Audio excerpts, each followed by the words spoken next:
ನಿಂತಿದ್ದ ಕಾರಿಗೆ ಲಾರಿ ಡಿಕ್ಕಿ, ಸಿಎನ್ಜಿ ಕಾರಿಗೆ ಬೆಂಕಿ, ಯುವಕ ದಾರುಣ ಸಾವು. ಡೋರ್ ಲಾಕ್ ಆಗಿ ಪಾರಾಗಲು ಆಗದೆ ದಹನ. ಜೇವರ್ಗಿ ತಾಲೂಕಿನ ಕಟ್ಟಿಸಂಗಾವಿ ಗ್ರಾಮದ ಯುವಕ ಕುಟುಂಬದ ಆಕ್ರಂದನ ಮುಗಿಲು ಮುಟ್ಟಿತು.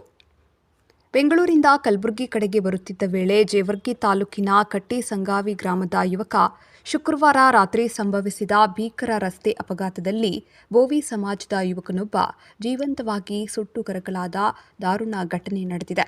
ಮೃತ ಯುವಕನನ್ನು ಅಂಬಾದಾಸ ಎಂದು ಗುರುತಿಸಲಾಗಿದೆ. ಘಟನೆ ವೇಳೆ ಅವರು ಪ್ರಯಾಣಿಸುತ್ತಿದ್ದ ಸಿಎನ್ಜಿ ಕಾರು ರಸ್ತೆ ಬದಿಯಲ್ಲಿ ನಿಂತಿದ್ದಾಗ ಹಿಂಬದಿಯಿಂದ ವೇಗವಾಗಿ ಬಂದ ಲಾರಿ ಡಿಕ್ಕಿ ಹೊಡೆದ ಪರಿಣಾಮ ಕಾರಿಗೆ ತಕ್ಷಣವೇ ಬೆಂಕಿ ಹತ್ತಿಕೊಂಡಿದೆ ಎಂದು ಸ್ಥಳೀಯರು ತಿಳಿಸಿದ್ದಾರೆ. ಡಿಕ್ಕಿ ಹೊಡೆದ ಪರಿಣಾಮ ಕಾರಿನ ಡೋರ್ಗಳು ಲಾಕ್ ಆಗಿ ಹೋಗಿದ್ದರಿಂದ ಯುವಕ ಹೊರಬರಲು ಸಾಧ್ಯವಾಗದೆ ಕೆಲವೇ ಕ್ಷಣಗಳಲ್ಲಿ ಕಾರು ಸಂಪೂರ್ಣ ಬೆಂಕಿಗಾಹುತಿಯಾಗಿದೆ. ಸುತ್ತಮುತ್ತಲಿನ ಜನರು ರಕ್ಷಿಸಲು ಯತ್ನಿಸಿದರೂ ಬೆಂಕಿಯ ತೀವ್ರತೆ ಹೆಚ್ಚಿದ್ದರಿಂದ ಪ್ರಯತ್ನ ವಿಫಲವಾಗಿದೆ. ಘಟನೆಯಿಂದಾಗಿ ಸ್ಥಳದಲ್ಲಿ ಆತಂಕದ ವಾತಾವರಣ ನಿರ್ಮಾಣವಾಗಿದ್ದು, ಮೃತನ ಕುಟುಂಬಸ್ಥರ ಆಕ್ರಂದನ ಮುಗಿಲು ಮುಟ್ಟಿದೆ. ವಿಶೇಷವಾಗಿ ತಾಯಿಯ ವಿಲಾಪ ಹೃದಯ ಕವಿಯುವಂತಿತ್ತು ಎಂದು ಸ್ಥಳೀಯರು ತಿಳಿಸಿದ್ದಾರೆ.